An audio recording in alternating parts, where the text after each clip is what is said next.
Well, hello and welcome to the latest episode, the latest edition of Tim Scott Uncancelled with me, Tim Scott, and you're very welcome. Great to have you with us, whoever you are, wherever you are, or however you are watching. And talking of however you can watch, one great place to find us is if you go to YouTube and in the search box you type in Unprecedented TV, as you can see there in the top corner.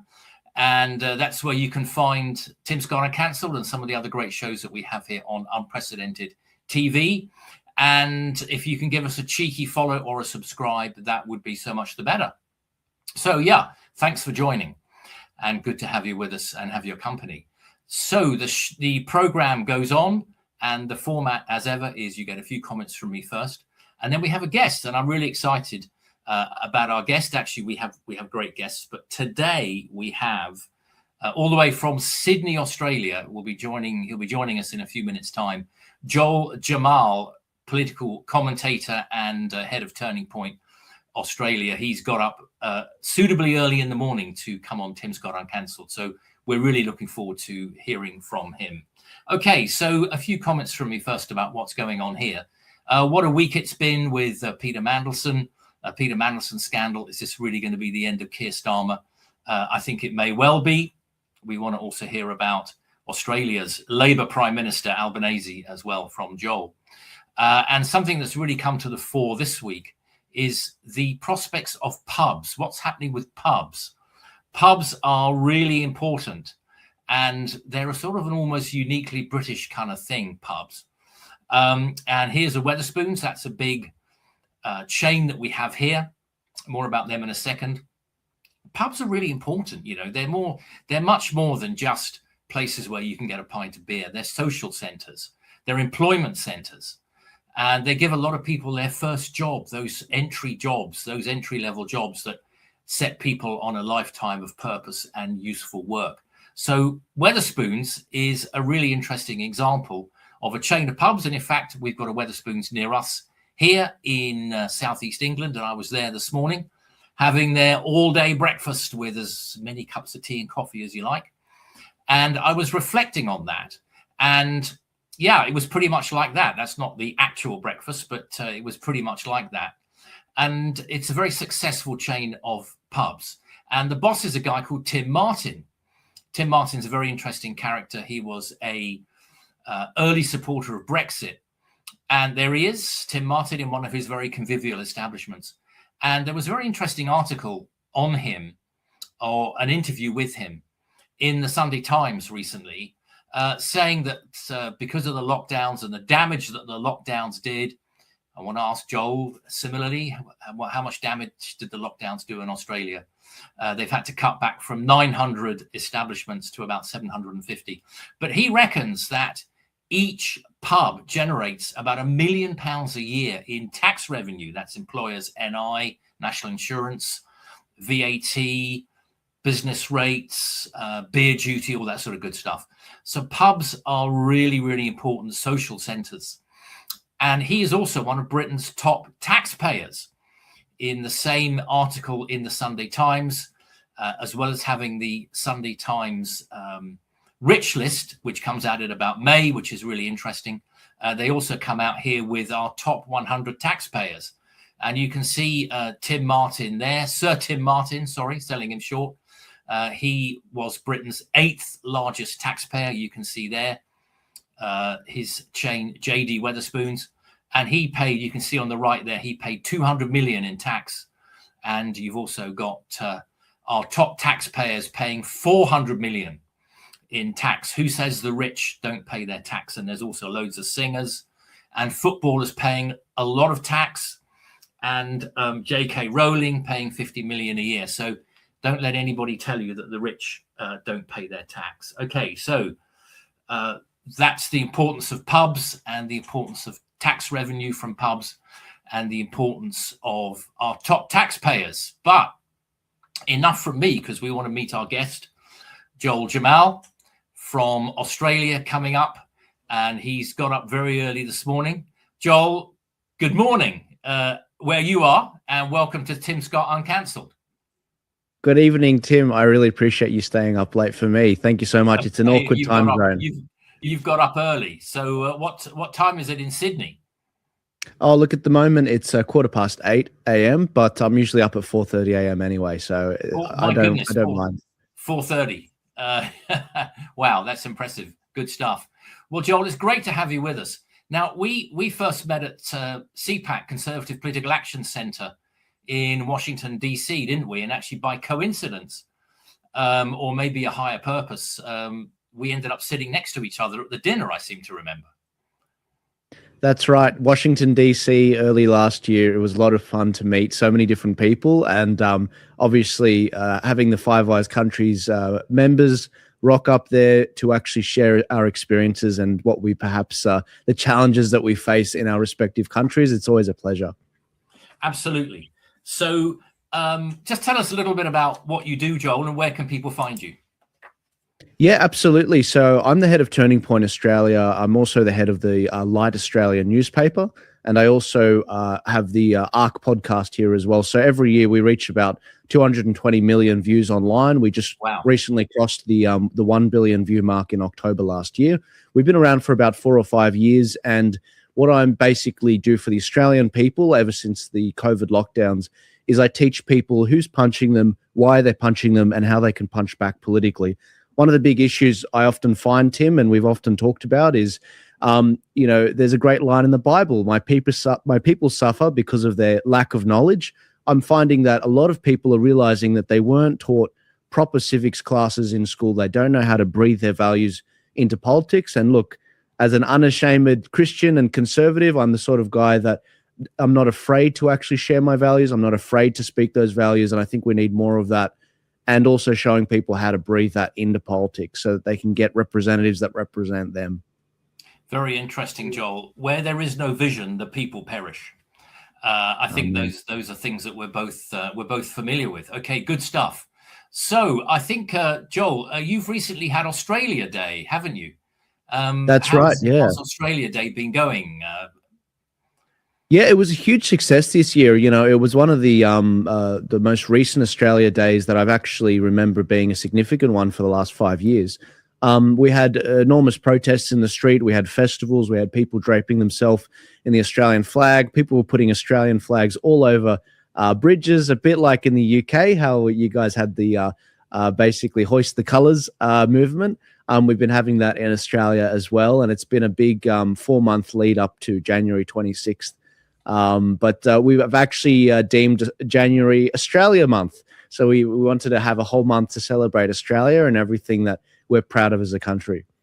Well, Joel, as I think you know, I was born in Australia in a little mining town on Tasmania called Queenstown. Okay, but also I'm aware, so I have a great fondness for Australia, and I'm very interested in this whole Uncancelled thing and some of the parallels between Britain and Australia that we can talk about. And it was great to have lunch with you when you were over in London recently.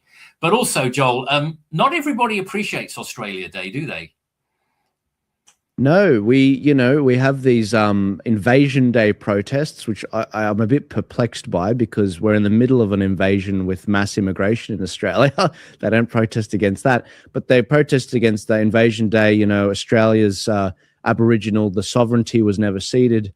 A lot of people, they don't realize that Australia was actually conquered. These people were adopted into the Constitution. They're no longer a part of like a sovereign tribe anymore. They've been adopted into Australia and they've become a part of our history as a result. But no, look, every year this happens. You get the usual suspects that come out. Anyone, any Tom, Dick and Harry that hates Australia has a gripe with Australia, wants to tear Australia down. The communists, the Marxists, the most radical of Islamists, they all come out on that day in particular to come out and basically they wear the Aboriginal flag, they drape themselves in it as a cover, but be under no illusions. There are many Aboriginal Australians that actually are proud of this country. They look back at our history. It is what it is. But look, that's just like anyone over a country that's 300 years old. There's going to be good, the bad, and the ugly. Yeah. Now, Joel, you've got Middle Eastern heritage yourself, haven't you?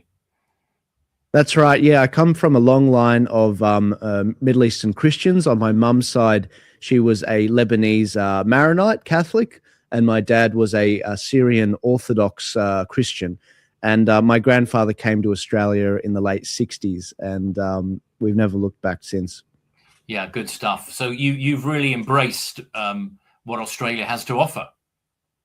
That's right. Yeah, I went to the King's School in Sydney, so I have quite an affinity with British culture and British military culture, especially. Yeah. It has the oldest. It's actually connected to the King's College in the UK. Yeah. And I was a proud cadet under officer in the cadet corps there, which is the sword behind me, which we used to march with. Good stuff. And you might see the statue here. Yeah, I could see that. I saw that before. Yeah, I love it. I think it's critical for any young man in today's day and age to understand the strength of their arms, to understand the strength of their body, to actually have that military discipline instilled into them, and to actually work out how to lead their peers in a way that is becoming of a leader. So I really enjoyed my schooling. Good stuff. Joel, let me just jump ahead a bit, because I wanted to get this bit in, seeing as we're briefly dwelling on military matters. I noticed recently you were talking about Australia as a military ally of the USA. And of course, you guys sent troops to Vietnam, a conflict we stayed out of, probably rightly, actually, but I think you guys did the right thing. And my wife and I, we had a fantastic holiday to Southern Africa, and we were on holiday in Botswana. And it was my absolute privilege to meet a 78-year-old Australian, Major Stuart Penny, retired, of course, at 78. And not only had he served in Vietnam, he had been a young lieutenant and platoon commander in Vietnam, but his unit, 6 RAR, 6th Battalion, the Royal Australian Regiment, was the unit at the Battle of Long Tan in 1966. And he was quite involved in that, and one of their subunits, out of 90 men, they had 20 killed and 20 wounded. And if anyone's interested in that, there's a fantastic film called, relatively recent film. You'll also find the Battle of Long Tan on YouTube, and there's a fantastic, relatively recent film called Danger Close, which relates to some of the artillery strikes that they had to call in to stop themselves being overrun. Anyway, it was an absolute privilege to meet Stuart Penny, Joel, and a reminder of the Anzac forces that, you know, and there were New Zealand troops there as well in their camp, and a great reminder of the contribution of the Anzacs over the years. Yeah. No, look, for better or worse, when it comes to what's going on with the American and Australian alliance, it does go back to the Battle of Coral Sea. A lot of Australians, they did fight for the UK, for the motherland. They did fight to try and preserve the motherland. And when it came to what happened with the middle of World War II, Japan ended up basically being a significant threat to Australia, to the point that we were really worried about being invaded. Things got so dire, we drew a whole line across Australia to basically give the northern half to the Japanese in a surrender. But no, the Battle of the Coral Sea was a real turning point for the country with regards to the U.S. general who's was it MacArthur, whose name escapes me, essentially, that he was in the Pacific, and this basically really was a pivot in Australian foreign policy, where we really did start to talk about how we could be closer to America. Yeah. And ever since, you know, for better or worse, Australia has been in every war with the Americans side by side, for better or worse. And we've been fighting and shared blood, sweat, and tears together. And so, look, it is a long-standing tradition. I have a controversial opinion, which is that Australia is actually the US's greatest ally, because we have gone into each of these wars together, and that's honored throughout culture, throughout movies, throughout even video games like Halo and the sort. And I just think that it's a very special relationship. And so, look, I think the Five Eyes countries need to lean into that more. We do have a shared ethos. Yeah, the Five Eyes being UK, USA, Australia, New Zealand, and Canada. Of course. We can't forget the Canadians, even though they've got a funny prime minister. I know, and another one. Another one. So I'm very into this whole Kanzuk thing, and I'm a huge fan of Tony Abbott. In fact, I had the privilege of meeting him over here in London last year. Let's not forget, final point on this. Let's not forget your northern city of Darwin during the war was bombed by the Japanese, and it's in that film Australia, starring, trying to remember, Darwin was bombed several times by the Japanese. So mainland Australia was bombed in World War II. That's right. Yeah, it was a pretty. It was the only attack that really reached Australia, other than a lone Japanese submarine making it into Sydney Harbour. Oh, wow. But yes, I do believe a submarine. There's not many, so it's easy to keep track of the attacks. But there was one submarine that made it through. Yeah. I think it was a single manned submarine, and it ended up sinking a ferry in Sydney Harbour. Oh, but wow. but no, Darwin was a lot more damage, a lot more casualties. Yeah, it was. It was. Okay, so I want to move on then, Joel. Thank you. And just look at some of the issues, and I'm very interested in some of the comparisons between the UK and Australia, because actually we share so much. And you had a really terrible incident a couple of years ago, where there was a big pro-Palestinian demonstration by Sydney Opera House with people reportedly chanting "Gas the Jews," and of course people are now saying, "Oh no, they never said that." And then of course, just before Christmas, we had, here we go. There was that. I mean, what's your view on that one? It seems this was a couple of years ago, wasn't it? At the start of the Gaza war with Israel and Gaza. It seems pretty clear to me these pro-Palestinian demonstrators were chanting "Gas the Jews," but now you've got people saying, "Oh, they weren't really saying that." Yeah, look, I remember this vividly. So this was the night of the attack. So in Australia, when the attack happened, we were going into the evening, whereas obviously with a different time zone in the US and in the UK. So before Israel had even responded, there were these protests in the street. You had these Islamic sheikhs who are still in this country, these Islamic preachers. None of them have been deported or put in jail. They were out there, saying, "I'm elated." That's a direct quote. They'd be in the street. This is a day of victory. And look, anyone that wants to celebrate the slaughtering of innocents has no place in Australian society. And this footage outside the Sydney Opera House was that night where it was like a snap protest, and the Premier of New South Wales, he projected onto the Opera House the Israel flag. He was warned by the federal police, if you do this, this will be a problem. So they were warned against it by the police, by the federal Labor government, who no one actually knows this. This is actually breaking news. But also in the footage that came out when they were out there, it was taken by David Adler, who was the head of the Australian Jewish Association. He's actually a friend. And yes, what you can appear to see is people saying "Gas the Jews."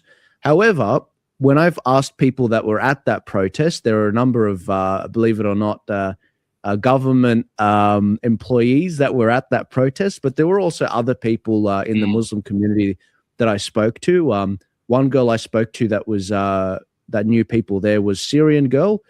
She was saying they weren't saying "Gas the Jews," they were saying "Where's the Jews?" Because now look, guys, this is disputed. I don't know. The police have come out and said, look, they were saying "Where's the Jews," not "Gas the Jews." I don't know what the truth is. It sounds like "Gas the Jews," but when I pushed back on Syrian guy, I said, but I don't understand. What do you mean? They weren't saying "Gas the Jews." They were saying "Where's the Jews?" And she was saying, well, what happened was the police tried to shut down these protesters when they arrived at the Opera House. So they said to the protesters, the police said to the protesters, those with the mics, "You can't do this because you're basically scaring off Jewish people. You're not making them feel welcome," which then prompted the chant, "Where are the Jews?" They're like, there are no Jews here, basically. Who are we keeping away? But look, this is not good stuff for Australia. Most average Australians look at this and they're just perplexed. This is a conflict that's 14,000 kilometers away. Yeah. We're not the police of the world. We're very relaxed. My grandfather, my parents, when they came to this country, they left their bag of old gripes where they came from. They adopted the Australian set of values. We celebrate Australia. We're adopted into this country. I'm an adopted Australian son, and we respect the host. But the idea that we're going to import our foreign conflicts, if everyone did that, we wouldn't have time to actually make Australia great again. And so I have a very simple philosophy, and most Australians agree with this, which is leave those conflicts overseas. We don't want to see you celebrating the death of innocents overseas. And we've got to focus on Australia. Similar problems here. We have similar problems here, Joel. We have overseas conflicts being played out on the streets of London and other cities. And final comment on this, because we must move on, is that people can look this up. Just go to YouTube and look it up, and just take your own view on what was said. It does appear to be disputed. It sounded to me like that's the Jews, although I don't want to be unfair. I thought so. Look, I thought so too. I thought so too, but so I don't know. Yeah, but again, our word for it. Just look it up and listen, people. And there were the same here. There were people outside the Israeli embassy in London that the night that Hamas attacked into Israel hadn't even done anything, and there were people out in the streets, frankly celebrating. But look, let's move on, and I want to talk about the Bondi massacre now. Before Christmas, Joel. Now you said on your Twitter account that you said the anger over it is palpable in Australia. What did you mean by that? Yeah, so look, the Australian people feel that they have been essentially clamped down on the last 5 years with you can't move without the government knowing about it.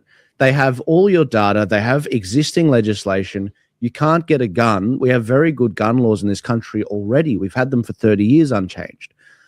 The idea that this man and his father were on ACO watch lists, our CIA was watch list, our intelligence agencies, and the idea that they were actually allowed to purchase a gun, even though they knew that they had associations with ISIS for a number of years now. Consecutive governments in New South Wales, in my state, rejected under the Liberal Party, the Conservative Party in Australia. They rejected the father's request for a gun multiple times. But the moment the Labor government came in under Chris Minns in 2023, they approved a gun to them. These men were traveling to the Philippines. They may have been receiving training from ISIS camps. We don't know. And the investigation's still ongoing. The idea now that the government's passing more laws, which, by the way, wouldn't prevent the shooting. They said, you can't purchase more than 10 guns. These guys had 5 guns. So that's under that threshold. The idea that the surveillance state didn't work, it's like, well, why am I giving up my freedom then? It's just going to be the law-abiding citizens that follow these laws. And so I get very frustrated when I look at what's happened. And the anger is palpable because for a number of years now, a little over 2.5 years now, we've witnessed the fact that the government has been turning a blind eye to its own electorates that are heavily Islamic, especially in Western Sydney and Western Melbourne.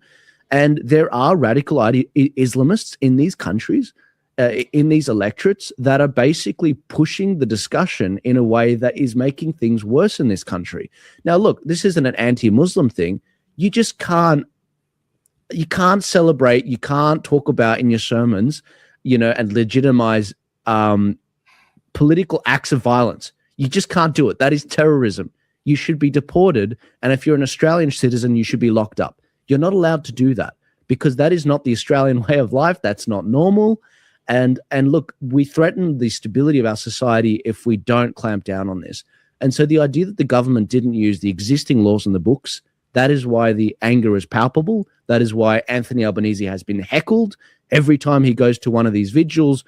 He doesn't show his face at these funerals. And so, no, look, the Prime Minister is really facing a big backlash. And I think that's why the polls look the way that they do. And our Conservative Party is doing no better. They're getting smashed by Senator Pauline Hanson, who, similar to Nigel Farage, is rocking it in the polls. And the Conservative Party face a extinction right now. And so Senator Hanson has been doing a very good job in articulating this. Everyone knows where she stands on immigration. This man's father, Naveed, you can see in that photo, Yeah. His father came on a student visa in the late 90s and essentially was allowed to get a gun even though his son was on ISIS watch lists. I mean, on ACO watch lists associated with ISIS. So look, there's significant problems with this. And over the last 2 years, I've witnessed the government cancel visas of a number of right-wing speakers like Posey Parker from the UK, like Jordan Peterson, like Novak Djokovic, like a number of Israeli ministers coming to Australia, like Candace Owens. They only cancelled her visa last year. It's like, well, you mean to tell me you've been more focused on that and Nazis, supposed Nazis and right-wing extremists, but you couldn't go after these Islamic extremists? Maybe it's because you've got heavily Muslim areas that won't let you actually do this sort of stuff. And again, we haven't had one Islamic preacher on a visa deported or locked up, not one, which is ridiculous. Yeah, it's interesting, isn't it? The parallels, Joel, between Britain and the UK. You know, we've both got an unpopular Labour government. Starmer here seems to be out. I think it's only a matter of time before he goes. And both countries have got what, let's call them, a radical right party, Reform under Nigel Farage, and One Nation under Pauline Hanson. I mean, One Nation. Let's talk about One Nation. I mean, because they're a sort of radical. Would you call them a radical right party? Oh, look, I wouldn't say they're far right. I'd say there's much further right parties, but I think that Senator Hanson is becoming a lot more mainstream, and that bears it out in the polls. I mean, recent polls, just to give you a bit of an update on the latest statistics, the Labour Party is basically on about 31% of the vote, which is a bit like the UK, and then the Conservative Party, coalition, Liberal and National, they're about maybe 20% right now. Whereas One Nation is at about 24% they're polling at, which is more than the Conservative Party in this country. And so this is a significant shakeup, similar to the UK. We're a little bit behind you guys. We are still building a lot of our infrastructure, and Senator Hanson, a bit like Nigel Farage, only has a beachhead in government, but there are ministers that are defecting to her from the Conservative Party, members that have a good track record. Yeah, same here. Okay, yeah, they have got parliamentary representation, haven't they? Absolutely. They've got at a state and federal level, yes. Yeah, okay, very, very interesting. I also wanted to ask you about the voice referendum. Now, just for people who haven't heard about that, I mean, we had the Brexit referendum here. And both those referendums, the Brexit referendum here in 2016, the voice referendum. Tell us a little bit about it in a second, that you guys had a couple of years ago. Neither of those referenda went the way that elites wanted them to go, which was glorious. Just briefly tell us a little bit about the voice referendum and how that went for people who maybe haven't heard of it. Sure. So generally speaking, this was basically to add almost like a new high court to Australia, a consultative body that was supposedly to speak up on Aboriginal issues. Now, the problem with this particular issue, this was about closing the gap between Aboriginal people and average Australians. The problem with this issue is even the Black sovereignty movement didn't want this. A lot of Indigenous people didn't want this.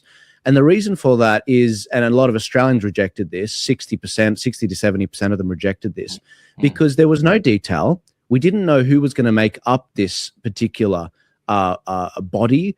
We didn't know how they were going to be elected. We didn't know what powers they would have. All of this detail, this blank check, would be filled in after it was signed, basically. And it was a completely dangerous proposal.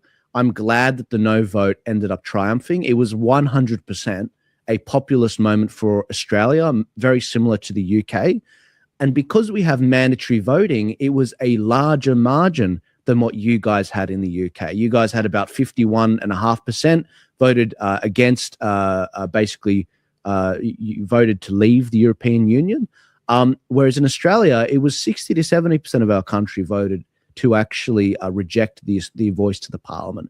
And so all the big banks, all the unions, all the media, even, Coles and Woolworths, the biggest corporations, they all donated about $100 million to this thing. On top of that, the Electoral Commission in Australia, basically put $250 million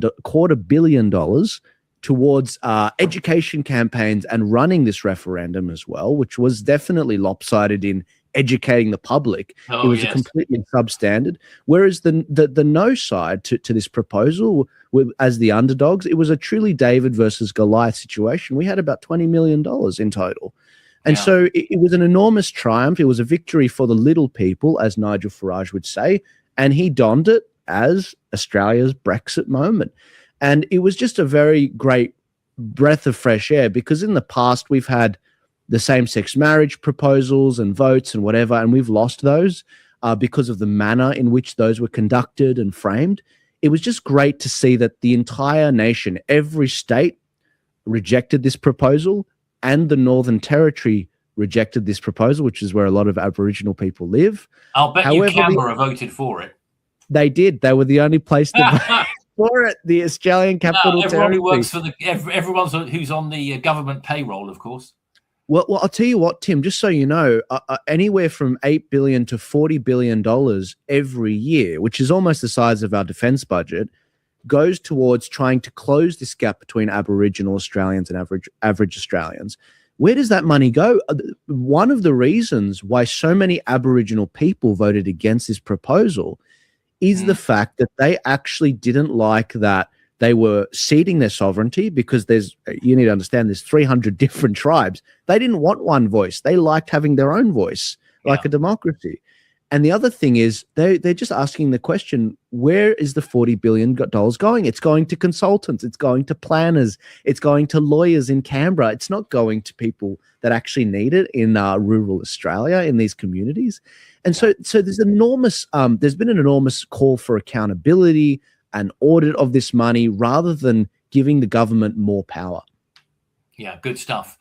Okay, it was a great moment, and a bit like the Brexit referendum here. Okay, we're just going to take a short break whilst we find out more about some of the great shows that you can get here on Unprecedented TV.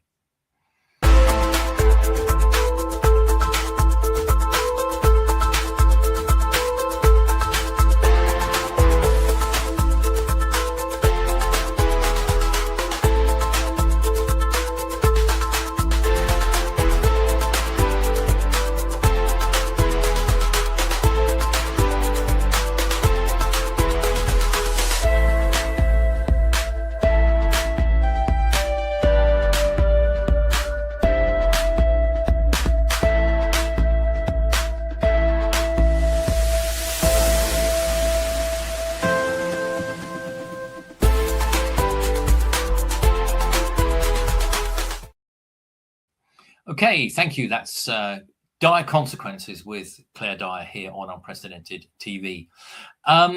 Joel, just a quick comment from you on Charlie Kirk. I know you didn't meet him face to face, but you were on a call or two with him, and you were trying to get him to come over to Australia.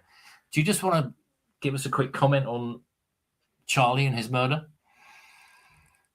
Yeah, look, I think it's a reminder that life is precious. It's that, any moment could end any time. So hold your family close. But we are entering enormously dangerous times.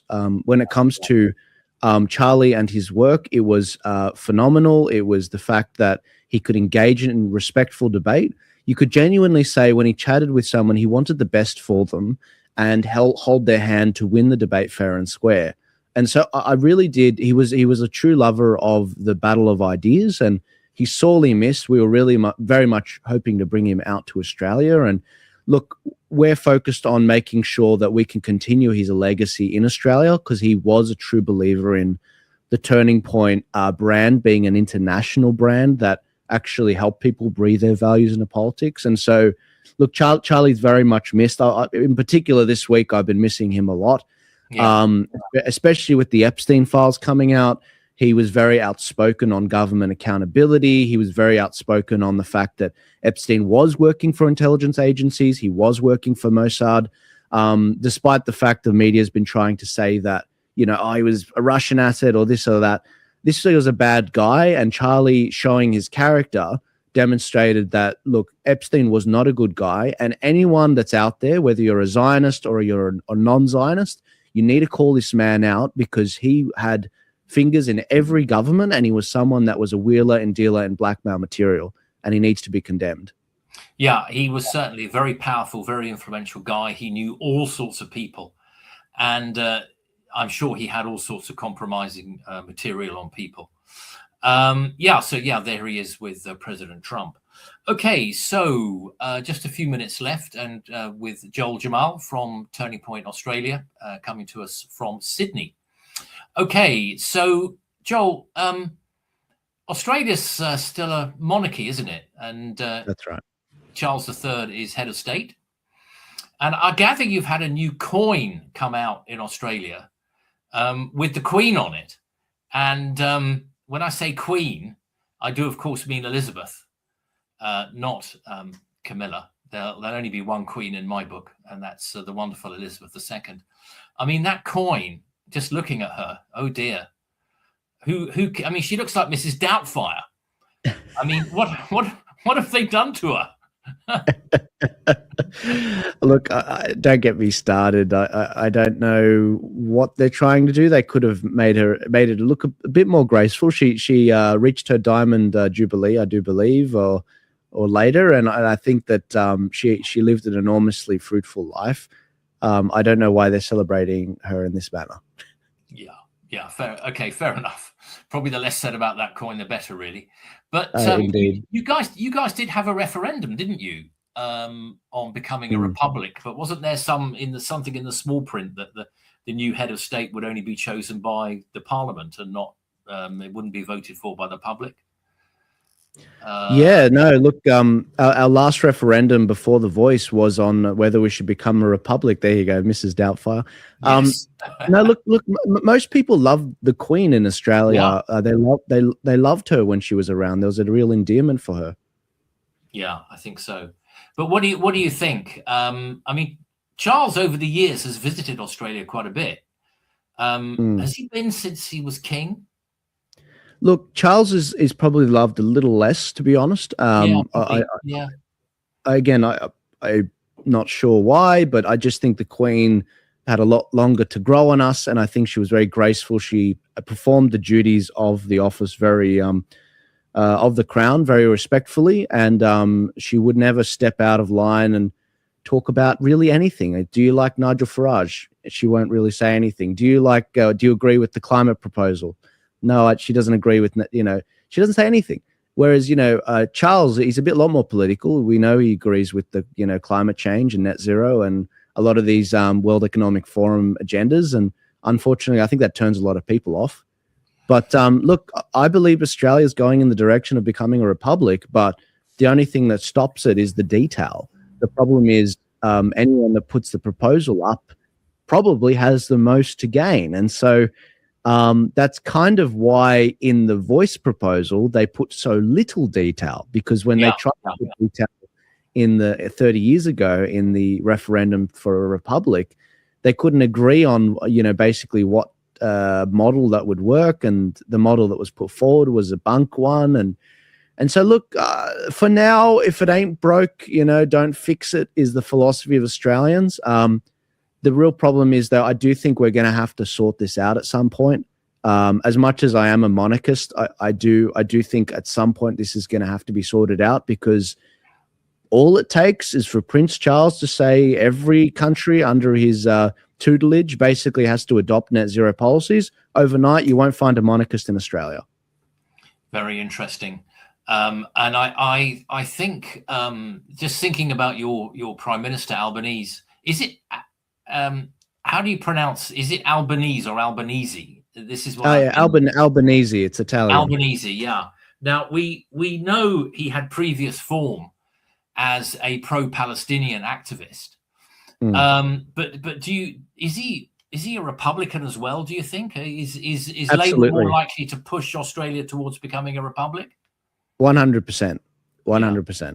Yeah. It was very much spearheaded on the left, the Labour Party in the last referendum, as well as the Voice referendum. But yeah, the same thing goes for the Wets or the Rhinos in the Conservative Party. A lot of them were Malcolm Turnbull, for example. He's the former Prime Minister of Australia. He was a more left-wing Prime Minister from the Conservative Party. He was debating Tony Abbott, a more right-wing member of the Conservative Party. And so, look, it was very much he was definitely was a. I don't think he was a monarchist at all. Yeah, interesting. You mentioned Tony Abbott again. A great Aussie, great Anglophile, Christian man, and actually one of my political heroes. And obviously, you have some respect for him as well. Yeah, well, good stuff. Okay, Sorry, Tim. I just remembered one thing, which was that the Prime Minister, when he came in, one of the big indicators that he's not a monarchist was he created a whole new position, basically to break up and separate from the monarchy. The name escapes me, but he created a new sort of minister in charge of that, which kind of told you exactly what you needed to know with regards to the direction he wanted to send us culturally. Yeah, okay, very interesting. Okay, Joel, it's been great to have you on. Just remind people, where can they find you? You're on Twitter X, aren't you, for example? That's right. Twitter, Facebook, Instagram, Telegram, TikTok, everywhere. If you search Joel Jammal, as it's spelt below my face, or you search Turning Point Australia, we've got 600,000 followers online. We really enjoy doing podcasts every week, getting the stories out about Australia every week and featuring many professionals. So if you want to head there, or if you want to connect with us on our website, that's tpaust.com.au.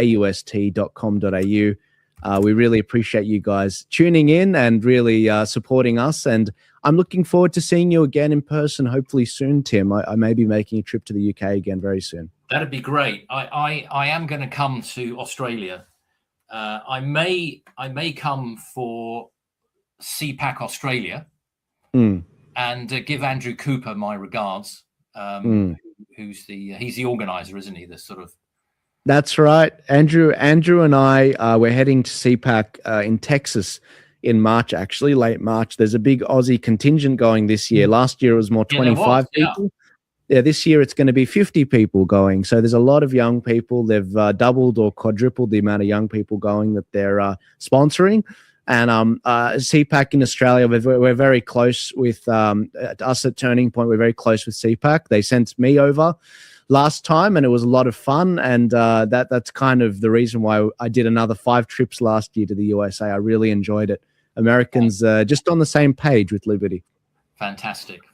Good stuff. Okay, I'll see you soon, Joel. All the best to you. That's Joel Jammal there from Turning Point Australia, joining us early in the morning from Sydney, Australia. So, folks, we hope you've enjoyed this show. We certainly had a lot to talk about and a lot to go through. Great to have Joel on with us. And thank you for bearing with, and thank you for joining us for another episode of Tim Scott Uncancelled with me, Tim Scott.